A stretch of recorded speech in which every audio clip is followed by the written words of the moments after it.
Fala pessoal, sejam muito bem-vindos a mais um episódio do Tropicast.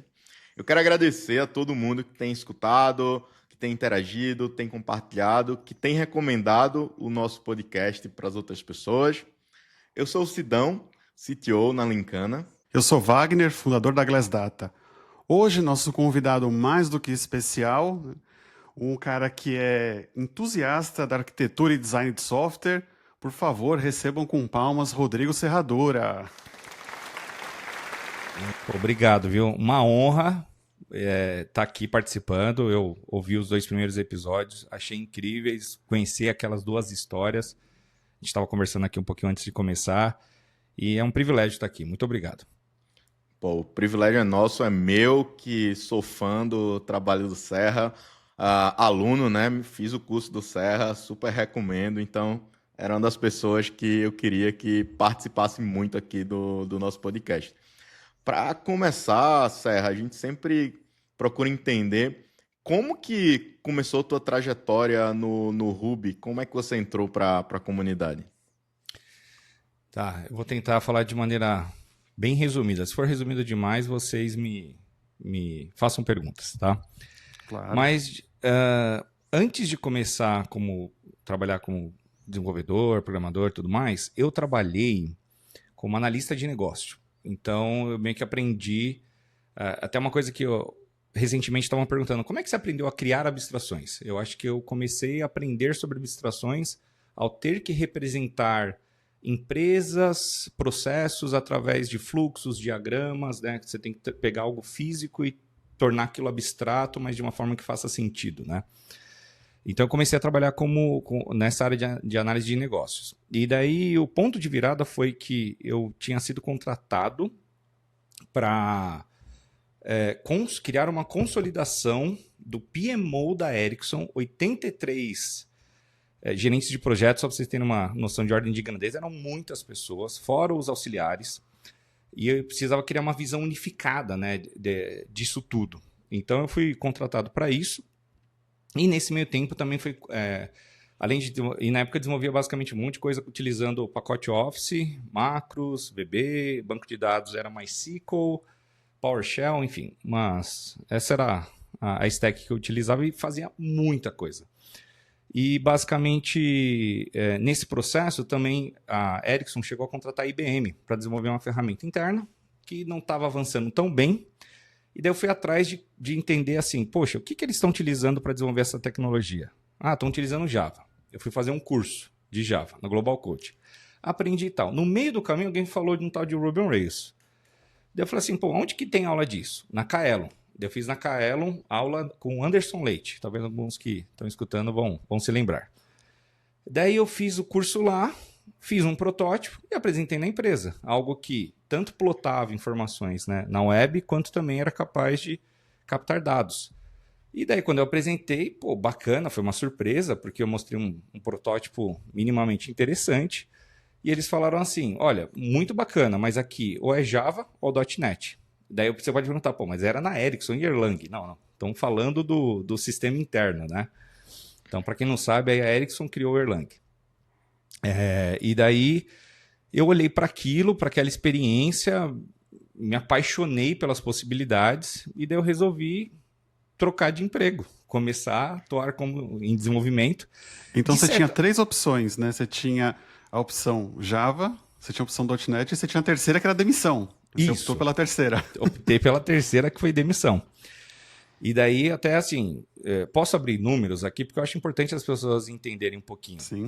Mas eu acho que eu tinha até compartilhado esse número, acho que 23 anos, e eu ganhava cerca de 6 mil e pouquinho reais, assim. Era CLT. Que ano que era? Que ano que era? Eu tenho 39, 2025, 23, 2002. 2002, sim. É que a gente tem que calcular a inflação também, né? Pra entender que, poxa... Não, desculpa. Isso foi... o ponto de virada foi 2010, desculpa. Certo. Onde eu virei, desculpa. 2002, eu tô viajando. Fiz a conta tudo errado. Vocês podem ver aqui, a idade está pegando. Mas o ponto de virada foi 2010, porque eu comecei a procurar no final de 2010 de 2009, e eu comecei a trabalhar em 2010.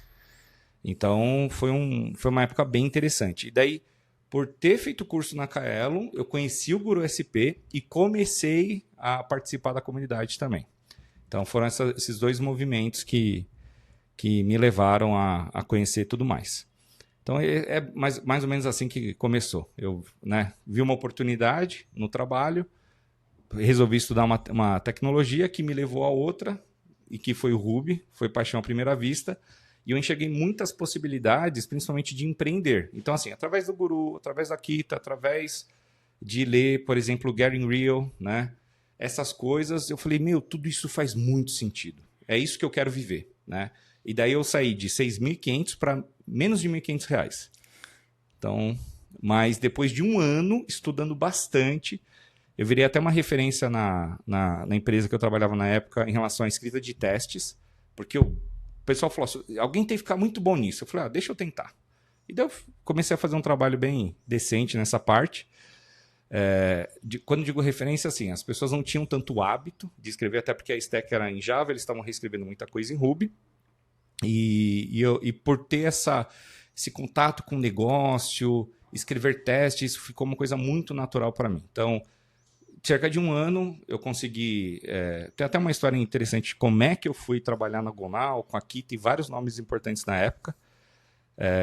Mas em um ano, eu consegui, assim, já estar com uma remuneração de novo, 6.500, só que PJ. Então, assim, foi uma trajetória, foi uma aposta bem acertada, mas a forma como... todo o potencial que eu vi do Rails foi o que me fez tomar essa decisão tanto quanto arriscada. Ô Serra, e eu gosto muito desse tema que você está abordando, porque duas coisas, né, que eu queria que você falasse. Eu acho que tem momentos da vida que a gente consegue tomar mais risco, né, do que outros. Eu acho que naquela época da sua vida você conseguiu aí, podia, né, reduzir seu salário em 3, 4 vezes. E a importância que é você no começo da carreira ter ousado e ter saído, tipo, R$ 6.500 lá em, sei lá, 2010, 2011, e, sei lá, é o quê? 15, 20 mil reais hoje, ou talvez mais. Foi uma decisão ousada e o quanto isso foi importante para te projetar na carreira, né? Quantas pessoas que estão escutando a gente que talvez não tenham essa coragem de sair de um lugar que não está fazendo sentido e ficam lá, né? Tipo, fazendo, enfim, num lugar que eles não estão aprendendo, ou que não conseguem desenvolver tudo que eles poderiam, né? Sim. Eu acabei pulando uma parte da história, mas eu vou te responder, senão, mas eu só quero contar uma informação de bastidor, porque o que me fez nesse um ano isso acontecer? Então, primeiro, eu vi uma oportunidade. Então, eu falei, olha, com essa tecnologia eu consigo empreender, eu posso tentar criar algo, eu posso tentar criar uma consultoria, eu posso ganhar dinheiro com isso, né? Eu vi uma baita de uma possibilidade. Isso, de fato, se concretizou, tá? Eu comecei a trabalhar, e na época, era impressionante o quanto de freela e jobs assim que você encontrava em relação envolvendo Rails. Tava muito assim incipiente, assim, para mim é época de ouro. Então, isso eu vi uma baita de uma oportunidade, eu vi um risco, mas eu falava, olha, se isso daqui der certo, eu acredito que o ganho vai ser muito maior. Então, a resposta que eu apresento é, se você enxerga possibilidades, elas são de fato factíveis, sabe, de serem alcançadas, por que não? E até nessa questão, assim, na época eu pude, sim, eu não era casado, eu podia tomar essa decisão de reduzir bastante, mas basicamente eu fiz essa análise do quanto, de como que minha carreira iria alcançar, mas todas as possibilidades que iriam se abrir a partir do momento que eu decidisse, né, percorrer por esse outro caminho. E eu digo financeiramente, mas também em termos de realização pessoal, sabe? Me fez tomar essa decisão. Mas só para contar uma informação rapidinho.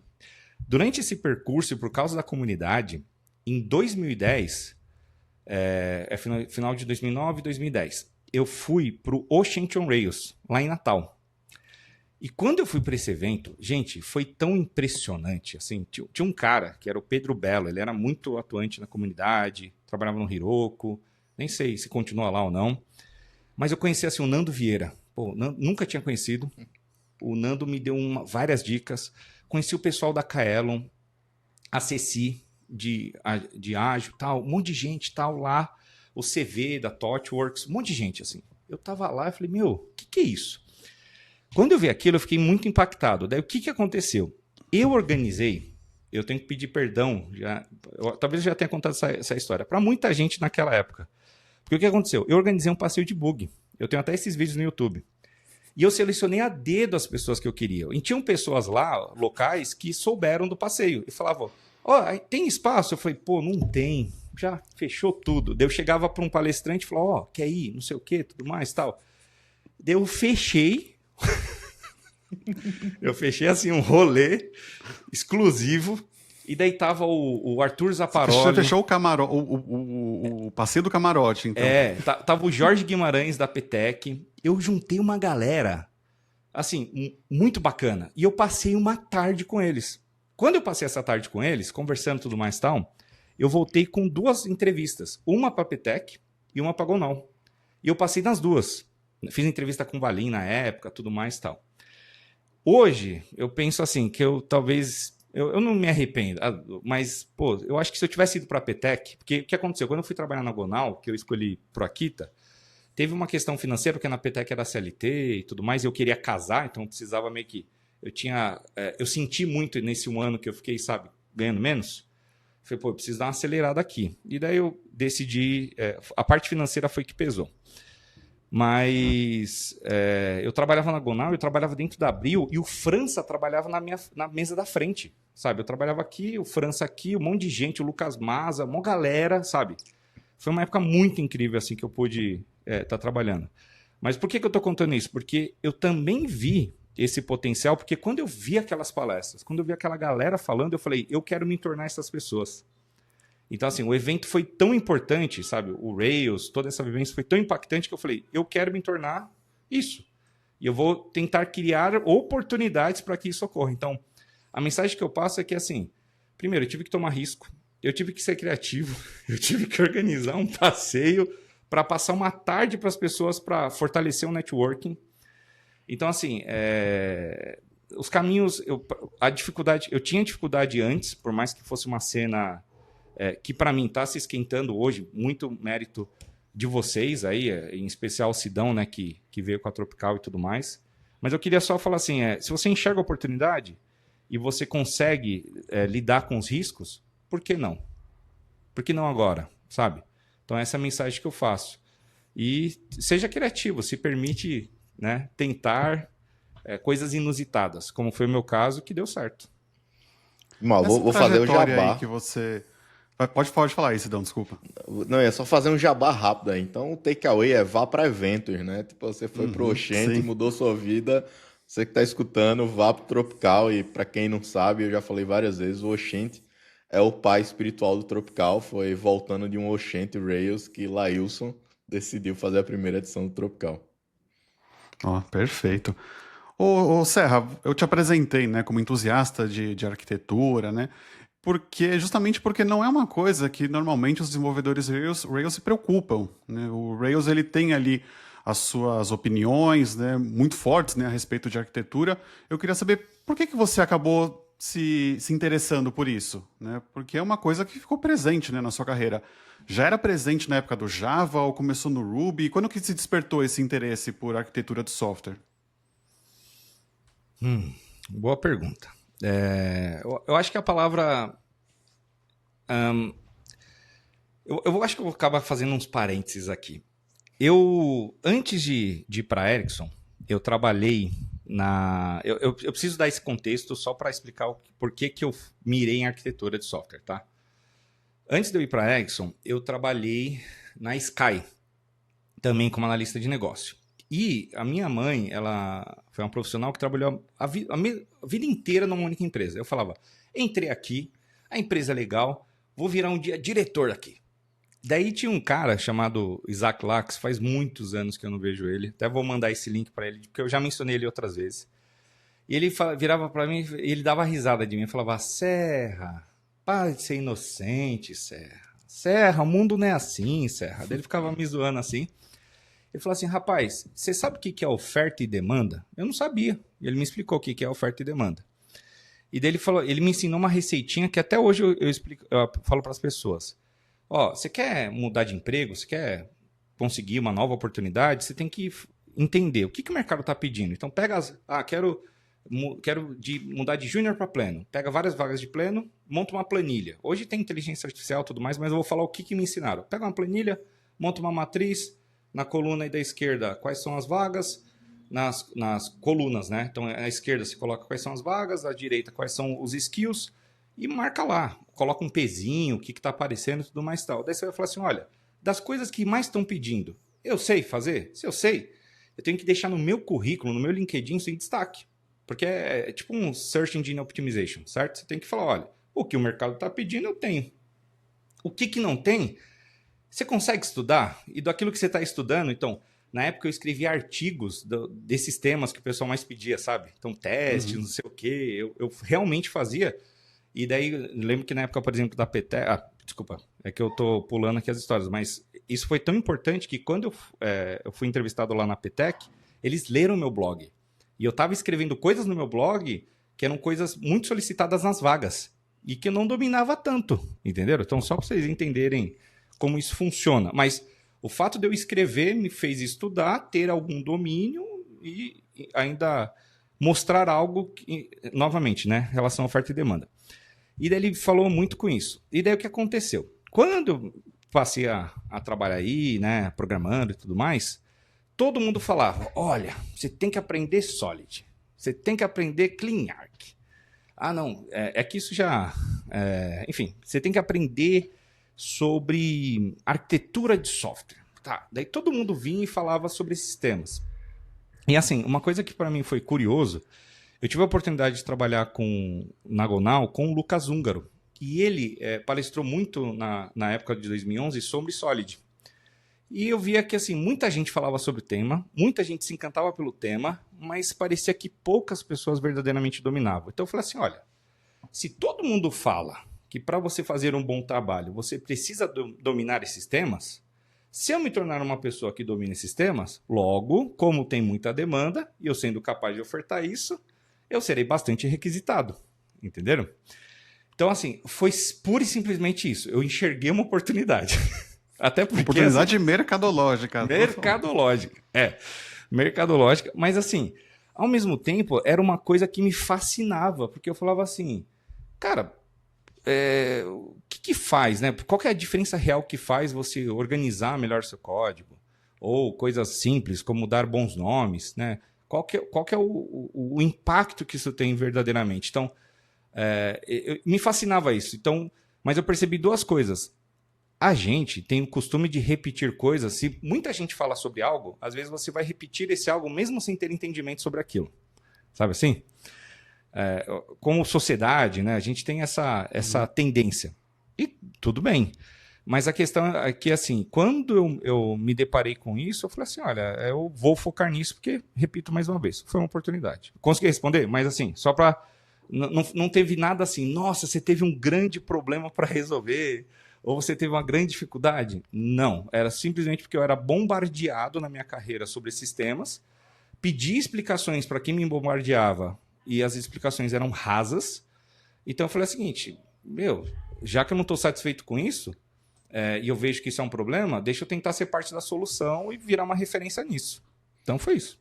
Ô Serra, já que você entrou nesse assunto, eu acho que isso acabou culminando, né, com a criação do ADA. E você pode falar para a gente o que é o ADA, o porquê você criou Sim. E a motivação? Tá. O ADA, que quem tiver interesse aí, o ada.org, tem vários links lá. E eu tô já há um bom tempo sem prover nenhum meetup e tudo mais. Da onde que ele nasceu? Para quem é mais da antiga, tem um grupo que existe até hoje, com muitos membros, que é o Ruby Brasil no Telegram. E eu era muito ativo, eu gostava muito de promover discussões lá. E me incomodava às vezes que assim, eu tentava entrar num assunto um pouco mais denso e às vezes a thread corria solta. E na época, logo antes de criar o ADA, eu queria uma jam chamada Microcase, né? Eu acho que inclusive Não sei se o Wagner ainda é o usuário. Sim. Sou E um depois... usuário fortíssimo aqui ainda.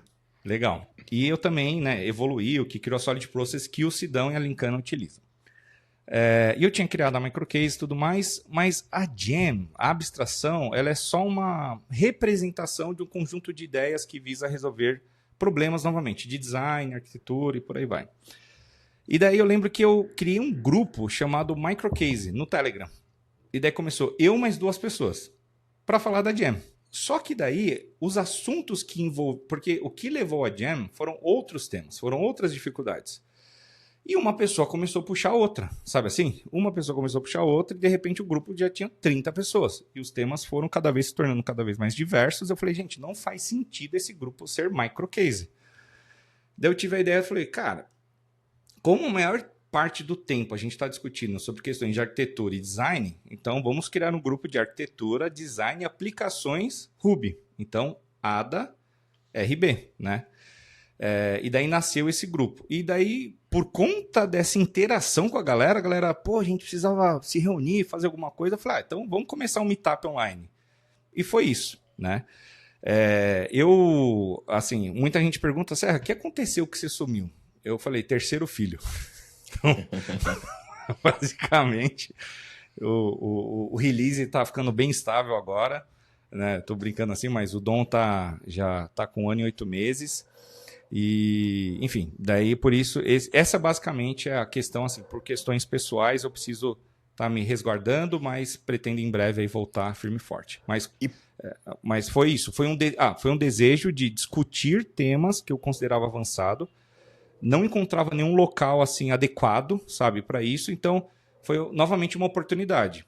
Já que não tem um local, vamos tentar criar o local e começar a explorar isso, né? Então, você que está escutando aí, que deseja saber mais sobre arquitetura, o ADRB é um bom lugar. E para o pessoal ter uma proporção, Serra, quantos membros o ADA possui? Hoje tem cerca de 1.000. O número tem decaído por conta... Antes estava mais movimentado, mas cerca de 1.000. É relevante. Né?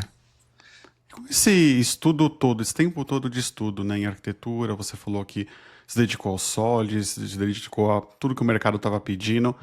Imagino que a partir de um momento, né, que você absorveu muita informação, você começa a ter suas próprias opiniões sobre isso, né? Quais são elas a respeito, por exemplo, do Solid? Vamos... Excelente pergunta, mas vamos também contextualizar para o pessoal o que é design e arquitetura? Né, claro, nessa por favor. Questão? Tá. De maneira, assim, também tentar ser objetivo. Quando a gente fala de arquitetura, a gente tem que pensar sobre como a aplicação, o sistema, onde ela se localiza e o que ela utiliza para funcionar. Então, desde que você fala assim, olha, tem uma aplicação que se conecta com um banco de dados e é só isso que ela depende. Essa já é a sua arquitetura. Afinal, ela tem um componente que é o seu servidor e daí você vai ter um banco de dados, né? E eles têm essa dependência entre eles. Não, mas eu preciso também de um serviço de e-mail. Então agora você passa a ter isso. Eu tenho uma API de terceiros. Então, a gente pode falar de arquitetura sobre essa perspectiva sobre quais são as diferentes dependências e componentes que compõem a minha solução, tá bom? E por que isso é importante? Porque se essa solução quebra, se essa solução se torna indisponível, qual que é o impacto no meu software? Então, você começa a pensar basicamente nesse conceito de... Eu vou usar o termo componentes e a relação entre eles, porque a gente vai entender que essa definição mais macro, ela afeta diretamente o micro, a mesma proporção. Tá? Inclusive, tem um livro que se tornou relativamente famoso recentemente, mas assim, software, em essência, é uma estrutura fractal. Meio que... porque se a gente pensar... O que é fractal? O todo, né, a maneira como o todo é representado... Depois alguém pesquisa aí o que são estruturas fractais na internet. Mas bem que o todo, a mesma estrutura, ela se reflete nas estruturas internas que o compõem. Basicamente isso. E por que eu estou falando isso? Porque quando a gente fala assim de objetos, você vai ter um objeto que deveria ter uma responsabilidade específica que vai interagir com outro. Se o seu outro quebra, qual que é o impacto nesse? Entendeu? Mas eu tenho daí, se a gente escala para a parte de aplicações, é o mesmo princípio. Eu tenho 2 componentes de software que estão interagindo, né? Como que é a relação entre eles? O quão saudável ela é? Então, só para explicar que o Fractal está muito mais nesse sentido dessa relação entre componentes, tá? A parte de design, ela tem muito a ver como você estrutura, como que você organiza o software, tá? Então, é mais na parte do código mesmo. Porque a maneira como você estabelece sei que está abstrato demais, mas se a gente fosse trazer para o Rails, né? A maneira como você estrutura os seus modules, por exemplo, ele tende a deixar mais entendível como é que está o código, como que as coisas funcionam, do que outras, né? E daí, consequentemente, a mesma coisa. E quando eu falo dessa coisa, que é um componente está ligado ao outro, o termo técnico para isso é acoplamento. O quão acoplado estão as coisas, né? Se a gente fosse pensar assim na ideia de acoplamento, se você pensar num cano, né? Um cano que tem lá, às vezes, um cotovelo ligando um ao outro. Então, se você tem 2 canos soltos, se você tem um cotovelo, eles vão se acoplar, né? Eles vão ficar ligados. E a mesma coisa acontece com o software. E um ponto importante quando a gente fala de desenvolvimento é que quando você tem alta concentração de código, essa alta concentração de código ela também vai ter uma alta concentração de regra de negócio, comportamento, ou seja, vai ter muitos diferentes responsabilidades naquele mesmo arquivo, né? ou classe, e assim definido. Quanto mais pontos dependerem daquilo, significa que se esse ponto central falha, todos os demais podem ser impactados, né? Então, isso daqui que a gente fala é o seguinte, quanto mais responsabilidade um determinado componente de código tem, menos coeso ele é. Vamos traduzir essa palavra coesão. Então, coesão basicamente seria o seguinte, se eu tenho uma classe que ela faz validação, envia e-mail, vamos pensar no usuário. Então, na hora que eu estou lá escrevendo, fazendo o cadastro de usuário, então eu pego os dados, faço o tratamento, dentro da própria classe, eu faço o hash de senha, em seguida mando o e-mail para confirmar o e-mail da pessoa, daí quando a pessoa clica no e-mail, volta para essa mesma classe de usuário que vai saber fazer a verificação do e-mail. Ou seja, essa classe ela tem diferentes responsabilidades, ela tem diferentes... ela sabe sobre diferentes assuntos. Isso significa que se alguma coisa, ou se algum desses diferentes assuntos ou aspectos, eles forem comprometidos, ou uma parte interna que é reutilizada entre ela, é como se fosse um efeito dominó. Toda a cadeia vai ser afetada. Pergunta, tá muito abstrato? Como é que vocês acham que está a conversa, assim? A explicação. Eu tô com dificuldade de trazer para a minha realidade de desenvolvedor, né? Tô colocando aqui um problema, né? Como que poxa, dentro do Rails, sendo um software, né, um framework altamente opinativo, por que isso importa para mim? Tipo, eu sou, por exemplo, iniciante em Rails, por que eu tenho que entender dessas coisas para poder, eu deveria entender ou não? Isso é uma coisa quando eu me tornar sênior, por exemplo? O Rails ele tem o que a gente chama de arquitetura MVC, que já implica em três isolamentos de responsabilidade. Então, a gente tem o M de Model, o C de Controller e o V de View, né, que seria a apresentação. Então, para quem conhece ou não conhece tão bem o Rails, a View seria a interface web, né, onde você vai interagir. Então, você tem a View e você vai ter o teu módulo que teria a regra de negócio, onde faz a persistência, no caso do Rails, se conecta com o banco e tudo mais, e você tem um controller que vai fazer a cola entre, olha, então o usuário está escrevendo lá no e-mail do formulário, nos campos de formulário, colocando e-mail, senha e confirmação de senha para criar a conta dele, então aquela interface ela vai fazer uma requisição que vai ser interceptada pelo controller, e o controller vai ser responsável por interagir com essa camada que a gente chama de modelo, que vai ter essa regra de negócio. Vai saber para qual tabela que eu persisto, que tipo de validação precisa ser feita, né? Como é que eu sei que isso é íntegro ou não. Quando a gente fala disso, como a gente tem essas três separações, a gente pode decidir algumas coisas aqui. Por exemplo, antes de existir o MVC, era muito comum quando você tinha uma aplicação, ainda mais assim na época do PHP, que na própria arquivo que renderizava o HTML, as pessoas declarava conexão com o banco de dados. E nesse mesmo arquivo, tinham várias regras para tomar decisões ou redirecionamentos, ou seja, você tinha diferentes responsabilidades definidas no mesmo arquivo. Quando o Rails ele traz a proposta... nossa, que coisa bonita! Quando o Rails ele traz... Para quem está só ouvindo, saíram corações da minha mão. Daí, quando o Rails ele traz essa proposta, ele já fala, olha, a gente tem lugares específicos para... existem problemas específicos quando você desenvolve um sistema e aqui existem soluções específicas, né? Então, quando desculpa. Peraí. Quando o Rails ele traz a questão do MVC, agora você precisa implementar uma funcionalidade no seu sistema tentando te responder, Wagner. Onde que eu coloco a regra de negócio? Será que eu deveria... O quanto que eu coloco no controller? Ou o quanto que eu coloco num único model a minha regra de negócio? Eu deveria concentrar tudo no único arquivo ou eu deveria quebrar em múltiplos arquivos? Então, a questão de arquitetura e design ela tem muito a ver com isso. Como é que eu faço uma distribuição dessa complexidade? E até aproveitando e fazendo um gancho com inteligência artificial e tudo mais, a IA ela é muito boa de entender coisas específicas. Quanto mais específico é o seu prompt, melhor é o resultado que ela tende a gerar. Quanto mais específico é uma peça de código, um componente de código, mais fácil é para um ser humano e para uma IA também entender. Entendeu? Então, assim, quando a gente fala dessa parte de modelagem, como eu faço essa separação de responsabilidade, a arquitetura e design ela é relevante por causa disso. Beleza, eu tenho uma aplicação Rails. Eu tenho, às vezes, uma regra muito complexa para ser feita. Eu deveria colocar tudo no meu controller? Tá, mas o meu controller, se a gente... Até descrevendo para as pessoas, né, que um controller, normalmente, ele vai atender pelo menos as operações básicas de fazer listagem, certo? Criação, mostrar um recurso, deleção e a parte de edição. Então, imagina, eu tenho pelo menos lá 5, 6, 7 métodos por controller.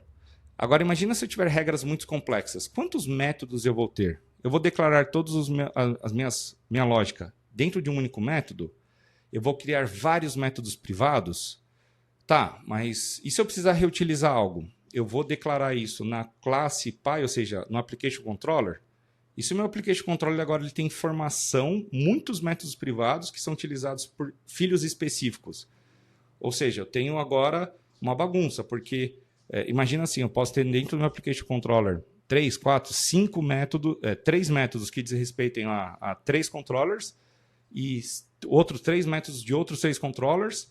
Daí a gente poderia discutir e falar o seguinte, nossa, mas por que eu estou colocando tudo no Application Controller? Não faria sentido eu ter um namespace, por exemplo, Users Based Controller, que herda de Application Controller, e agora ele tem os métodos específicos. O que eu estou tentando trazer aqui para vocês é que quando a gente fala assim do design, como que a gente faz essa distribuição, tem muito a ver com isso. O quão complexo está me tornando o meu sistema, o quão fácil é de entender, o quão fácil é de manter, e essa questão de ser fácil e de ser entendível diz respeito a principalmente como que você acomoda a complexidade dentro do código. Então, por mais que o Rails ele seja opinado quanto à estrutura, cabe você saber como fazer melhor uso dessa estrutura dentro da sua realidade, né? Então, assim, se você tem uma aplicação que ela é muito simples em termos de complexidade, ela é majoritariamente crude, você não precisa fugir em nada do Rails.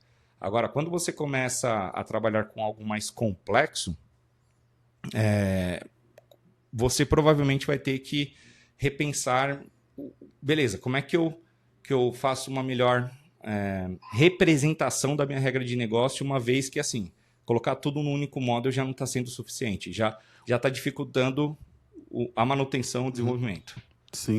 Uma pergunta, o Rails ele tem mecanismos de reaproveitamento para melhorar a arquitetura antes de eu precisar usar algum componente externo ou alguma coisa para isolar esses comportamentos? Ou você acha que toda aplicação invariavelmente vai chegar no momento onde isso precisa ser isolado? Boa pergunta. O Rails, ele... Primeiro de tudo, O Rails, quando você entra na pastinha de model, você vai ver que todo model que interage com o banco ele vai herdar do application record, né? Ele vai ter lá essa classe pai. Então, por ser uma classe que herda de algo, isso já te dá uma dica que, primeiro, na sua pasta model, você pode criar outras pastas para fazer algo específico. Então, vamos pegar um exemplo mais concreto. Imagina que você tem várias regras de notificação, tá, para o seu usuário. E daí imagina que você começa a criar vários métodos na sua classe usuário, notify admin, notify user, enfim, você começa a ter várias classes e você começa a ver ou notification ou notify nos métodos. Quando você olha para esse conjunto de métodos, às vezes você vai ter 10 métodos, você poderia pensar, poxa, e se eu criasse uma classe no mesmo nível do usuário, user notification, que vai receber o meu usuário no construtor dela. E lá dentro eu implementaria todos esses métodos para notificar o admin, para notificar o usuário e fazer qualquer outra coisa que faça sentido, porque talvez a notificação não seja só por e-mail. Talvez tenha push notification e outras coisas. Então, só nesse exemplo, não é algo que o Rails te dá. É muito mais uma questão de orientação objeto, né, de como que eu uso os recursos da linguagem, que é o Ruby, da qual o Rails utiliza, para fazer essa separação de responsabilidades. Então, nesse exemplo que eu dei, você não precisa de nada a não ser do próprio Ruby para fazer essa separação. E aí que a gente vai chamar um outro termo que é de composição. Agora o usuário se compõe a esse user notification a fim de fazer lidar com essa responsabilidade. Os concerns são uma ferramenta válida para fazer isso, você acha? Então, agora que eu entrar no concern. Só que você tem uma alternativa. Então, por que eu puxei para a parte de você usar orientação objeto para isso? Porque você pode fazer. Você não precisa ter um recurso específico do Rails para fazer essa separação. Porém, o Rails ele tem esse recurso chamado concerns, que nada mais é do que... eu vou ter que explicar o que são mixins e módulos no Ruby. Então, assim, para quem está ouvindo, no Ruby você tem classes e módulos. Então, o que é um módulo? Uma classe. Classe é basicamente, como qualquer outra linguagem de programação, você vai definir os seus métodos e a partir delas você cria objetos. Um módulo não. Um módulo você não pode instanciar. Um módulo basicamente tem um conjunto de métodos que você pode incluir. E com isso você fazer um reaproveitamento de lógica. Tá? O concern nada mais é do que esse módulo, porém com alguns recursos que facilitam algumas definições. Então, por exemplo, no Ruby, a gente pode tanto modificar o contexto, que a gente chama assim, de que seria os métodos de classe, o escopo da própria classe, quanto os métodos dos objetos dessa classe. Então, o concern, basicamente, ele vai te dar uma área para você definir esses métodos a nível que seria o padrão, né, os métodos de instância, mas ele também tem um bloquinho chamado class methods, para você, tudo que você definir ali, vai modificar o escopo da sua classe. Então, concerns para quem está ouvindo é isso. Essa ideia de módulos que podem ser incluídos em uma ou mais classes, até passa um cheiro e uma ideia de herança múltipla, mas basicamente com essa finalidade. E no Rails, o que se tem? Dentro da pastinha Models, você também tem uma pasta chamada Concerns. E o que algumas pessoas vão dizer? Olha, se você começou a ter muita coisa de user notification, por exemplo, esse exemplo que eu dei, cria um módulozinho lá dentro da pasta Concerns e User Notification. E daí você inclui dentro do seu model user esse concern, né? Esse módulo. E daí com isso você vai tirar a lógica, você vai tirar todo o código que foi escrito diretamente no seu model, né? E vai mover para um outro arquivo. Só que aqui tem um pulo do gato. Qual que é o pulo do gato? Se você cria dois módulos, então isso funciona. Então, o concern, fez sentido a minha explicação? Basicamente, então, uma forma de você isolar métodos e você poder incluir em um ou mais lugares. Né? A explicação foi excelente, Serra. Eu quero saber agora, o que eu acho que o pessoal quer saber. Você é fã ou hater dos concerns? Então, o problema dos concerns, primeiro de tudo, assim, eu defendo o pragmatismo. Se você usa e isso resolve seus problemas, você consegue entender, manter e ter longevidade no teu software, sucesso. Time que se ganha não se mexe. Qual que é o meu problema com concerns? É que, Em essência, se você escrever agora, abre aí o editor, cria 2 concerns, ou 2 módulos, com os mesmos métodos, tá? Só que um, sei lá, imprime o número 1, outro imprime o número 2. Se você incluir o primeiro concern, que tem lá o método number, tá? Se você incluir o primeiro, o que tem o número 1, e o segundo que tem o número 2, na hora que você executar o método, o que vai aparecer é o número 2. Se você modificar a ordem, incluir o que imprime o 2 e depois o 1, o que vai sair é 1. Ou seja, quando você tem mixin, basicamente o que isso está acontecendo é que você, em essência, só está movendo o código de um ponto para outro. Ou seja, toda aquela classe que você... Para você não ter o que eu acabei de explicar, que seria esse conflito, né, de definições de método, você precisa usar prefixos ou sufixos. Por isso que eu falei, seu método começou a ter alguma coisa de notify, alguma coisa de notification. Quando você vai para concern, você também precisa fazer isso. Então, assim, na prática, por mais que você moveu algo de um arquivo para outro, em essência, é como se fosse a mesma coisa. Na essência mesmo, é como se você tivesse... eu tinha um arquivão de 100 linhas, e agora eu tenho um arquivo com 10 linhas, porque eu criei 10 concerns com as 10 linhas que estavam lá dentro. Em essência, você continua com o seu arquivo de 100 linhas. Ele só distribuiu aquela implementação em arquivos diferentes. Mas em essência não mudou nada. Tá? Então, assim, qual que é o problema disso? O problema é que quando você começa a incluir um concern, que um outro concern vai utilizar um método, ou o concern ele espera que a classe implemente um determinado método, e nada disso está explícito, isso se chama indireção. E o que é indireção? A indireção é quando você começa a ter um relacionamento entre coisas que não são claras. E se aquele método deixar de existir? E se alguém mudar a assinatura daquele método? Como eu tenho... Daí, voltando para a explicação que eu tenho de dar no início sobre arquitetura e design de software. Se você começa a acoplar muito um mixin ou um concern com outras coisas, sejam de classes ou outros concerns, a chance de você modificar uma coisa e propagar uma mudança inesperada e uma quebra são altas. Então, eu sou a favor, daí por isso que eu volto. Se é hater ou não. Eu, no passado, eu já cheguei a falar até em palestra que, para mim, concerns era um erro. Tá? Eu já cheguei a falar isso. Mas hoje eu diria que é o seguinte. Primeiro, a minha opinião não importa. O que importa são os seus resultados. Importa, claro. Claro, pra mim importa. A gente está te chamando para ouvir sua opinião. Então, por favor, dê um corte para a gente. Então, assim, para mim, o concern ou mixin é um recurso da própria linguagem. E ela existe porque ela resolve um problema real. Só que você utilizar ela como uma bala de prata é um equívoco. Né? Então, eu acho importante a gente entender quais são os trade-offs, quais são os prós e os contras, né, desse recurso.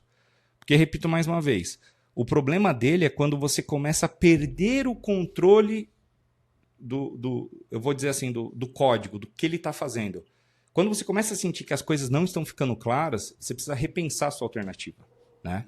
Então eu entendo que o concern, pelo que você está falando, é uma primeira solução, né, acessível, né, porque é simples de explicar, faz parte do core do Rails, né, mas em algum momento isso pode se tornar insuficiente. Né? Qual que seria, então, além do concern, o próximo nível de sofisticação arquitetural? Então, para mim, existe um livro muito bom que ficou conhecido, que é o Gang of Four, né, que é o Design Patterns, o livro. E logo no início do livro, ele fala sobre os princípios de design. Isso, esse livro mesmo. Esse livro, ele fala o seguinte, que você deveria favorecer composição à herança. Então, como eu tentei explicar, quando você usa um concern, um mixin, você inclui, se você pegar lá então você tem a sua classe user, você inclui um módulo.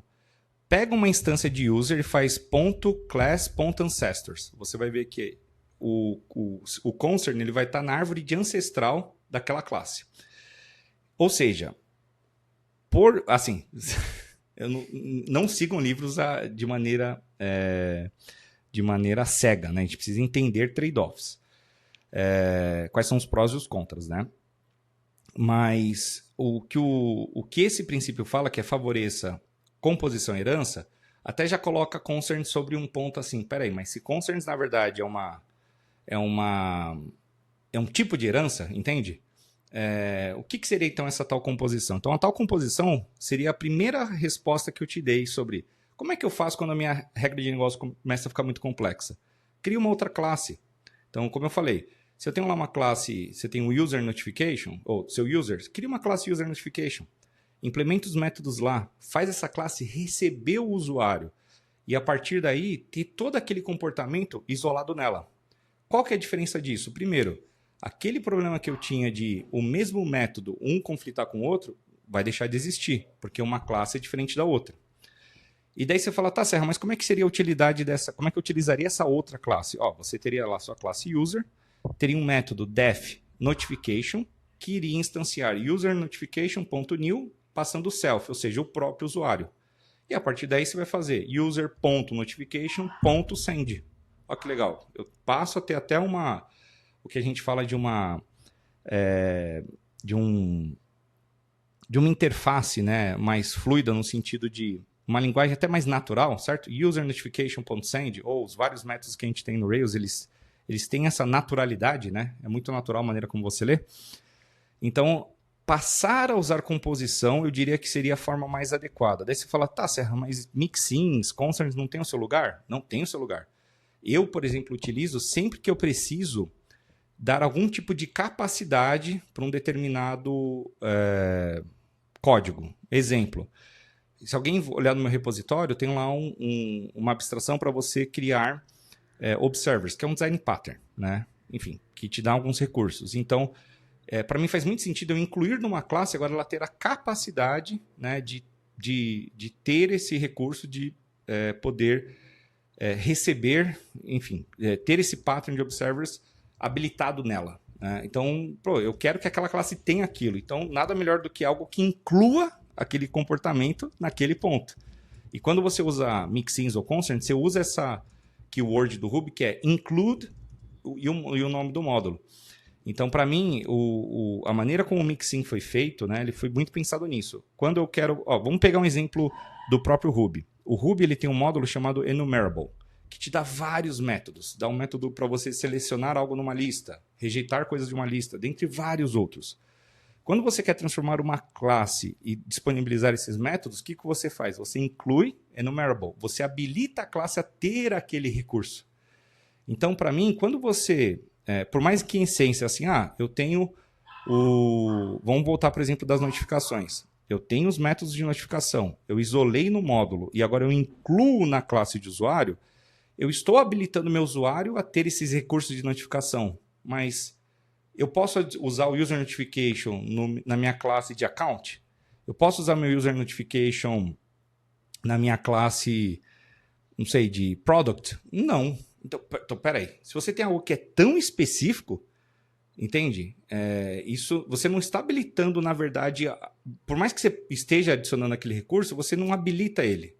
Entende? Assim, você não é de fato algo que seja assim tão genérico ou capaz de ser utilizado. Daí, para mim, a provocação que eu deixo é sempre que você se vê nessa situação, pensa, será que não dá para eu escrever uma classezinha simples que vai isolar tudo isso, sabe? E ser utilizada dentro da outra classe, ou seja, eu vou compor uma coisa com a outra.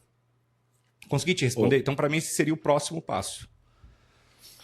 Isso se aplica a todas as camadas do Rails, tá? Você pode fazer classes dedicadas para controllers, para jobs, para praticamente tudo.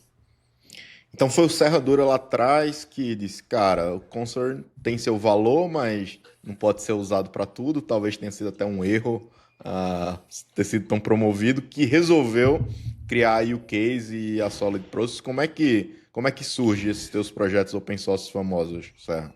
Tá. Como eu tentei explicar, no meu início de carreira eu trabalhava como analista de negócios e eu tinha que representar as coisas como processos. O que são processos? É uma sequência de ações que geram resultado. Se a gente pensar software, são processos, certo? Então vamos pensar lá o cadastro de usuário. Eu tenho um formulário que vai ter um input. Daí eu coloquei lá um e-mail e uma senha inválida. Então isso vai para o meu servidor que vai processar e vai gerar um resultado, que é senha inválida, alguma coisa, algum feedback. E se eu passar uma credencial certa, vai ser criado.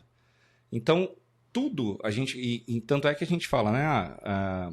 No Linux, quando você precisa compor uma sequência de... eu quero listar todos os meus arquivos, dou um ls, pipe, né? E daí eu coloco um wc-l. Eu vou contar todos os arquivos dentro de um diretório. Então você está fazendo essa mesma coisa. Eu dou um input, que é o primeiro comando que lista os arquivos.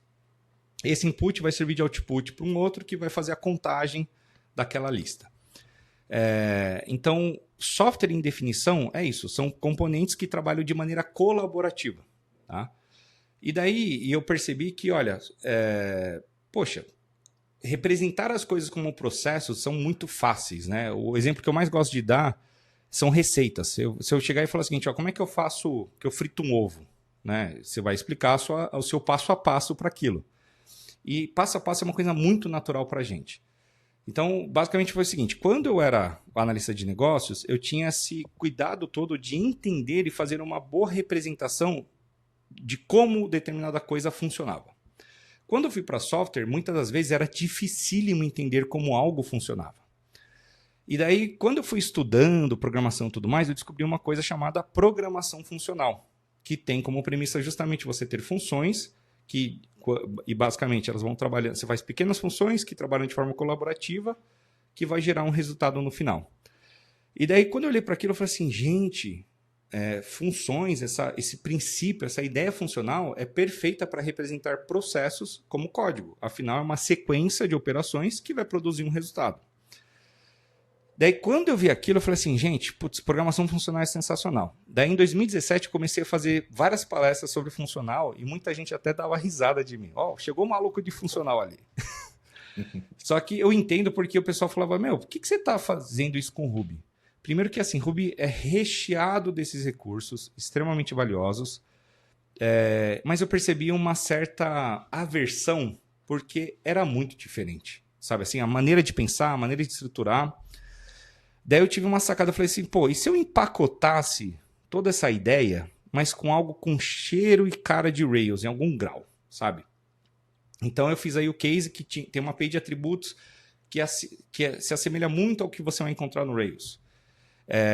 E eu também embuti nela várias integraçõezinhas envolvendo o próprio Rails em si, né? Então quando você utiliza a microcase, você vai literalmente definir o que hoje eu estou usando muito o termo, que é um processo, que basicamente você vai ter uma operação. User creation.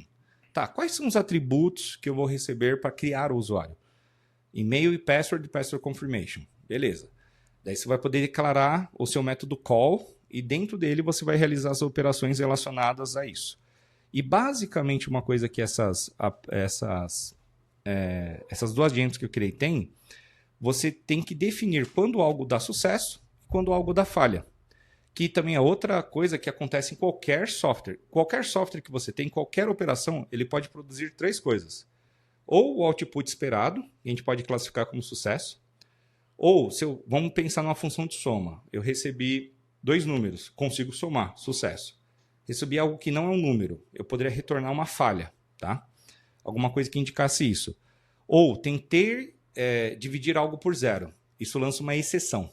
Então, em software, a gente sempre vai ter 3 possíveis saídas. Sucessos, falhas esperadas e erros. Erros são coisas inesperadas. E daí, o que basicamente dentro da programação funcional, existe um conceito funcional, que são mônadas, que nem vale a pena a gente adentrar nisso, mas basicamente é uma maneira de você envolver resultados e dar semântica, sentido a ele. Quando eu descobri esse recurso, eu falei assim, poxa, isso... para você representar lógica de negócio é perfeito. Por quê? Eu tenho uma forma de dar um nome para uma operação, definir qual que é o input dela e declarar quando algo vai dar sucesso ou falha. E por ter essa estrutura, isso fica muito fácil até quando você está numa reunião, gente, o que a gente precisa implementar aqui? A gente vai fazer determinada operação, o que ela recebe de atributo? Tal coisa. Tá. Qual vai ser o resultado final dela? Esse é o sucesso. O que pode acontecer que pode falhar? Tais coisas. Tá, o que de inesperado pode acontecer que a gente deveria se precaver? Esses são os erros. Então você cria uma estrutura que se transforma em uma facilitadora, em termos de discussão, para qualquer nível, sabe, de profissional, de pessoa dentro de um time. Então o júnior, ele entende essa estrutura. o pleno também, assim como o sênior.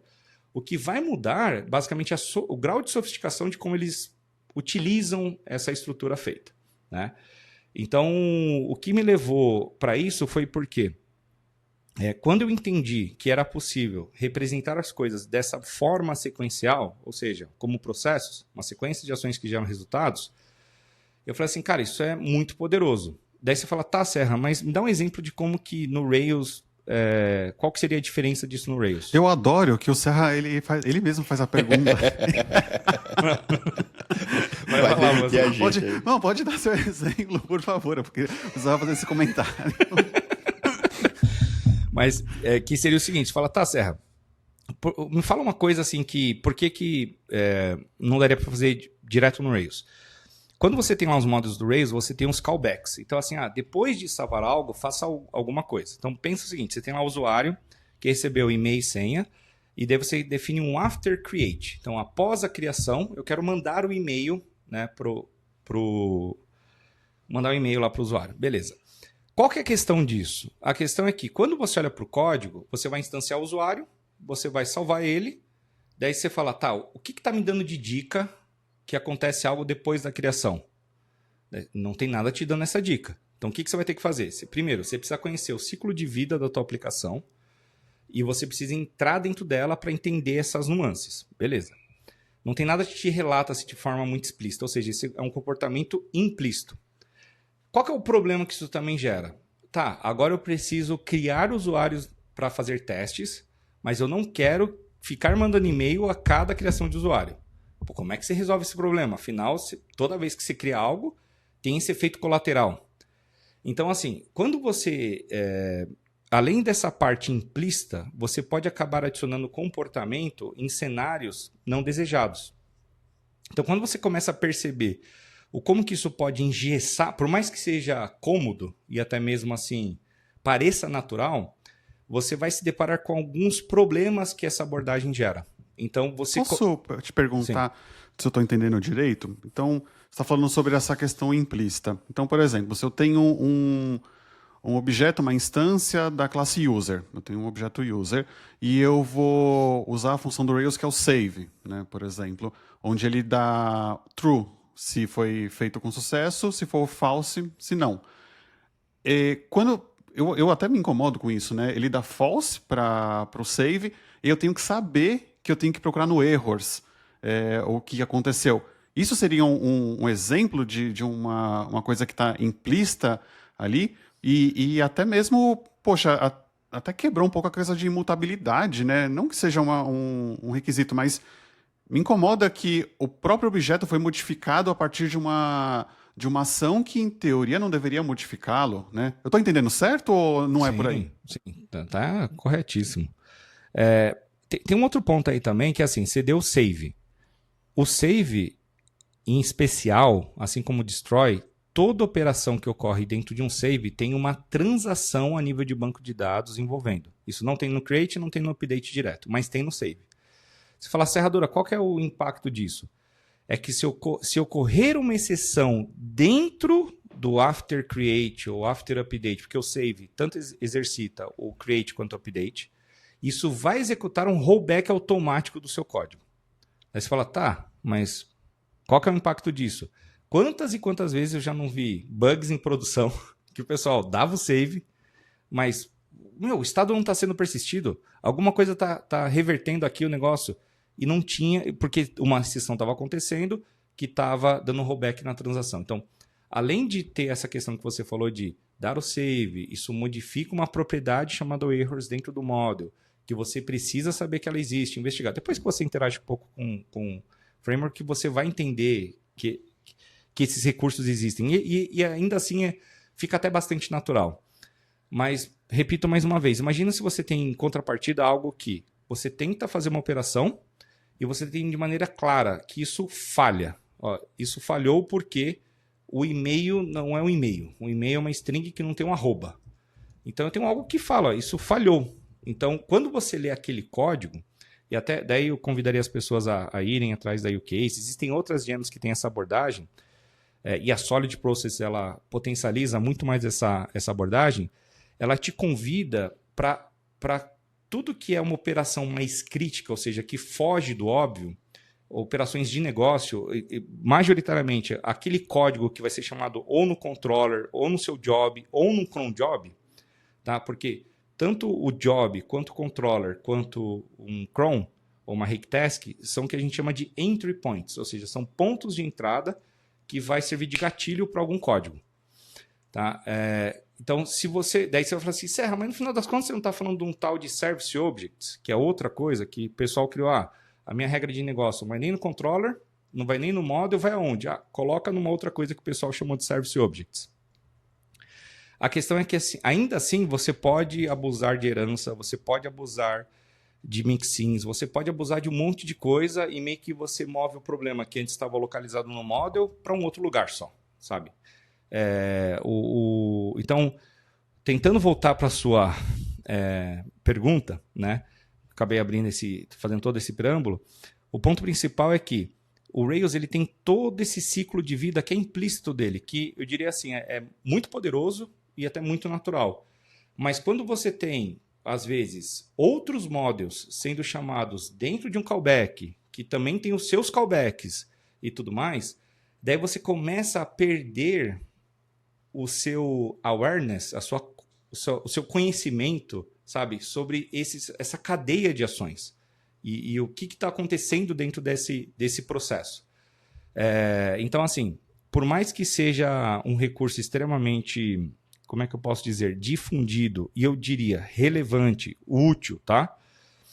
Você precisa sentir que se você começar a ter esses sintomas que eu estou relatando, que cara, esse código aqui está sendo difícil de entender como é que ele funciona. Quando eu mexo numa coisa, quebram várias outras. Ninguém tem coragem de mexer naquele código porque ele tem tanto concern que o pessoal tem receio de mexer e quebrar algo.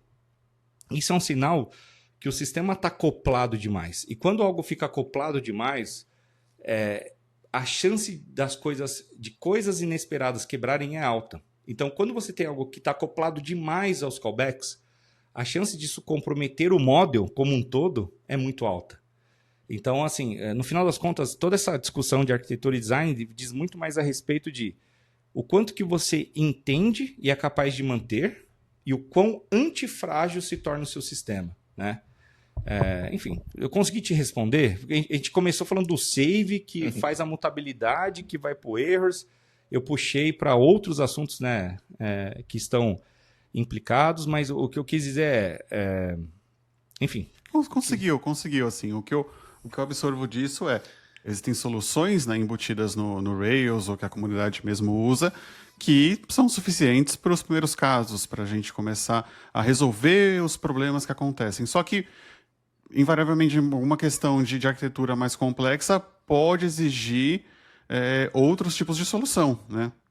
Então, acho que sim, que é válido.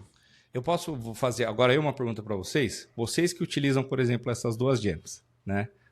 Que tipo de problema que ela resolve na visão de vocês? Se vocês pudessem... Por que você optou utilizar ela e não o que o Rails já estava lá dispondo? Por exemplo, eu posso falar da Microcase, né? Que eu sou fã e não migrei, né? Para a versão para outra gen, né? Para mim, particularmente, resolve essa questão dos comportamentos implícitos, né? Por exemplo, callbacks, coisas que acontecem de forma onde não fica fácil visualizar, né? Então, nos últimos anos, eu tenho preferido simplificar o funcionamento da minha arquitetura, deixar ela mais explícita, onde as coisas estão sendo chamadas, onde as coisas estão acontecendo. E eu acho que a Microcase ajuda a extrair, né? Eu gosto de usar verbos, né? Tipo, nomes de classe e verbos. Por exemplo, user, create. E isso, para mim, eu acho que fica muito explícito ali. Se eu preciso enviar um job assíncrono para outro lugar, para mandar um e-mail, ou para fazer... Poderia usar o callback para isso. Uso o callback, eu até misturo, né? Isso pode até ser uma coisa não recomendada. Mas eu gosto de usar os callbacks para coisas simples que afetam só a classe. Por exemplo, ao instanciar um objeto, definir um valor padrão para ele e tal. Ou quando salvar... atualizar um cache. Quando isso está contido dentro do próprio objeto, eu gosto. Agora, quando é algo que vai para outro lugar, aí sim eu prefiro tipo, deixar isso explícito dentro de uma operação, né? Então, é assim, dessa forma que eu estou usando, eu estou gostando bastante. Eu me sinto produtivo e me sinto também no controle, né? Eu sei que não é o que a arquitetura Rails prega, né? Tipo, o DHH mesmo fala, né? O pessoal gosta de colocar um peso maior, né, em callbacks, tá? Utilizar eles com mais força. Eu prefiro que as coisas estejam mais explícitas, né? Falando da Solid aqui, eu acho que concordo com esses benefícios que Wagner falou e quero acrescentar que facilita muito para pessoas que estão chegando no Codebase elas poderem entender o que é que aquela operação está fazendo, né? Você vai criar um novo usuário, você verifica se esse usuário realmente pode ser criado, vou enviar um e-mail, vou gerar um log de auditoria, então você tem métodos que geralmente a gente usa aqui com nomes que, enfim, dizem o que cada passo daquele processo significa. Então é muito mais legível, muito mais fácil de entender todas as etapas que fazem parte daquele processo. Serra. E só para abordar esse ponto, só para falar uma coisa bem rápida. Isso traduz o conceito de design e arquitetura. Por quê? Basicamente, a essência é: se é fácil ou simples de entender, será simples de manter. Então, repito, se você tem um sistema que utiliza MVC tradicional, que faz uso dos recursos do Rails, e você entende, mantém, você começou produtivo no teu software e continua, você está com a melhor arquitetura e design que você poderia. Se isso não começar a ser uma verdade ao longo do tempo, daí você tem algumas das opções que a gente falou aqui, dentre várias outras que a gente poderia se adentrar mais. Mas em essência é isso. Uma boa arquitetura e um bom software diz respeito ao grau de controle que você tem sobre ele. Sabe? É muito fácil você estar, às vezes, numa operação onde você se torna refém. Você não entende.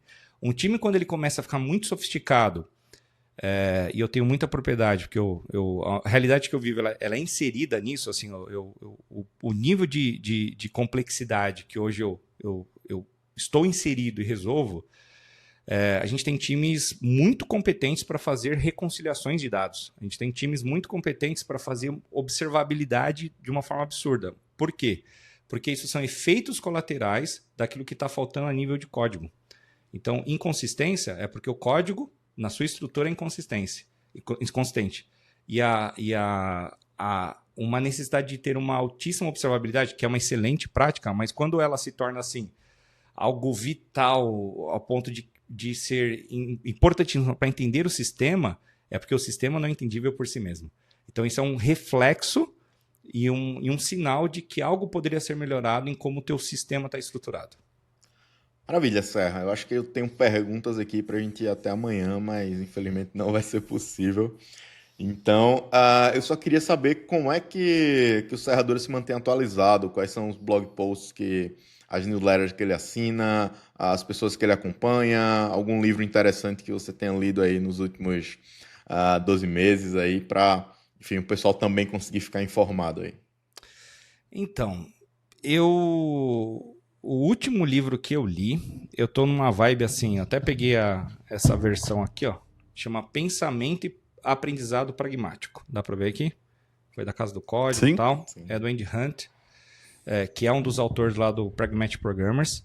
Eu tenho estudado muito sobre comportamento, sobre comunicação. Eu tenho estudado mais sobre essas questões, tá?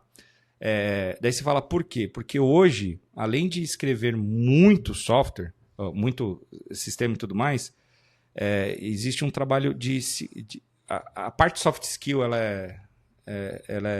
é tão importante quanto o código, né? Mas eu, por ser uma pessoa que foca majoritariamente em... Então, até para explicar o conceito para as pessoas, eu foco ainda muito nos clássicos. Eu tenho uns livros aqui e eu vivo ruminando eles, tá? Até porque quem me conhece sabe o quanto que eu gosto do tema e discutir sobre o tema. Então, assim, o último livro que eu li, talvez mais moderno, foi o Tidy First, do Kent Beck. Super recomendo ele, por exemplo, que eu diria que foi uma coisa mais, assim, moderna, mas eu gosto de ler coisas mais antigas. E eu tenho aqui, ó, isso tudo são coisas, são papers, só para vocês entenderem. Esse daqui é da década de 70, eu acho. 1976. Aqui, ó. É um paper com as minhas anotações. Esse aqui, On the Design and Development of Programmed Families, David Parnas. Então, eu tenho vários papers, eu tenho pastas. Eu gosto de ler esse tipo de coisa, porque, assim, o que a gente... Tem um livro que ele é absurdamente revisitado por mim.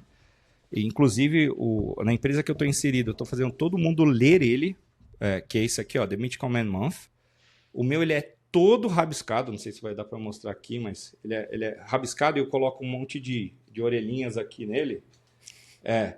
E na parte de trás dessa edição em específica, tem um paper de 1986, que foi quando eu nasci, que é o No Silver Bullets. E fala de AI aqui, e é uma parada de 86. E são coisas relevantes para hoje. Tem muita coisa que é datada. Daí você fala, Serra, mas por que isso? Porque tem uma coisa que o DHH fala muito, que fundamentos pagam os melhores dividendos. Se você sabe SQL, há 10 anos, é o mesmo SQL hoje. Então, tem certos princípios que eles vão se manter, porque eles servem de fundamentos, né? Então, assim, é isso que eu foco. Hoje em dia, por exemplo, eu tenho programado muito em Go. Para mim, aprender Go foi muito mais de entender a sintaxe, porque o que eu sou capaz de fazer através dela diz mais respeito aos fundamentos que eu tenho ou não, assim, em termos de capacidade, recursos que eu posso fazer com a linguagem. Então, assim, eu indicaria esse daqui, que eu vivo ruminando, o livro que eu tenho mais me dedicado são esses. Eu tenho estudado sobre marketing, eu tenho estudado sobre outras coisas. Cara, achei muito legal você falar dos clássicos, né? De ficar revisitando. Vocês conhecem tem uma definição de livro clássico? Sabe qual que é? Não. Não? Eu tenho uma definição muito boa, que eu acho assim, os livros clássicos, são aqueles que a gente relê em momentos diferentes da nossa vida e a gente interpreta eles de forma diferente a cada vez que a gente relê. Então, isso são os clássicos, né? Eu acho que vai normalmente para romances, né? Para livros, né? De autores aí, enfim, autores conhecidos, mas acho que vale para livros técnicos também, né? Ainda mais quando a gente lê, né? O Mythical Man Month. Agora, com coisa de AI e tal, ele bate totalmente diferente do que ele bateria 5 anos atrás, 10 anos atrás, né? Então, poxa, acho super legal essa sua dica, né? Para revisitar os clássicos, né? Eu vou dar um exemplo. Lê o Mythical Man Month e também lê sobre o Spec Kit do GitHub, que basicamente está abrindo o conceito de Spec Driven Development, que é um vibe code sob controle, né? Como que você especifica primeiro, de maneira totalmente assistida por IA. Então, todo o processo de desenvolver de forma interativa, incremental, tudo que você faria na unha, você consegue fazer hoje com a IA. E daí você tem capítulos que abordam a importância da documentação, e como você documenta direito, e como que você tem que refletir o negócio. E tudo isso aqui é de 1965. Então, eu estou falando assim, é um exemplo de como algo recente tem respaldo em coisas tão bem consolidadas e que se provaram ao longo do tempo.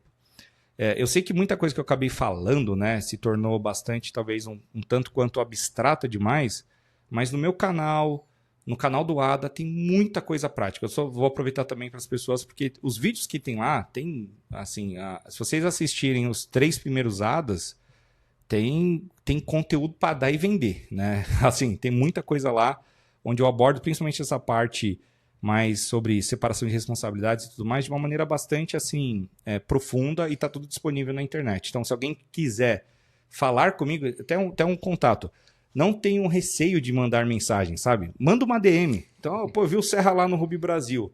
Manda uma DM para mim no Telegram. Eu posso demorar para responder, mas eu vou responder. Então, não tenho receio. Não sei se vocês sentem isso, mas às vezes parece que as pessoas têm receio de falar com você, né? Eu tenho receio de falar com você. Mas, por favor, vamos quebrar isso. Mas é isso aí, Decidão.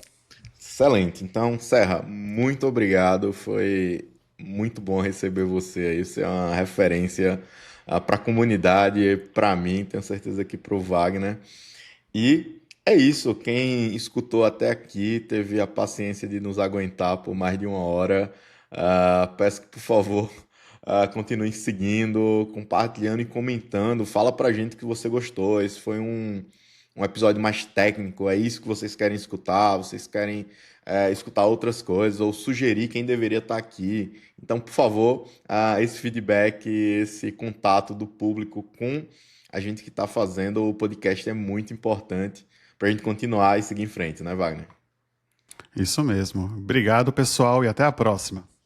Valeu. Valeu.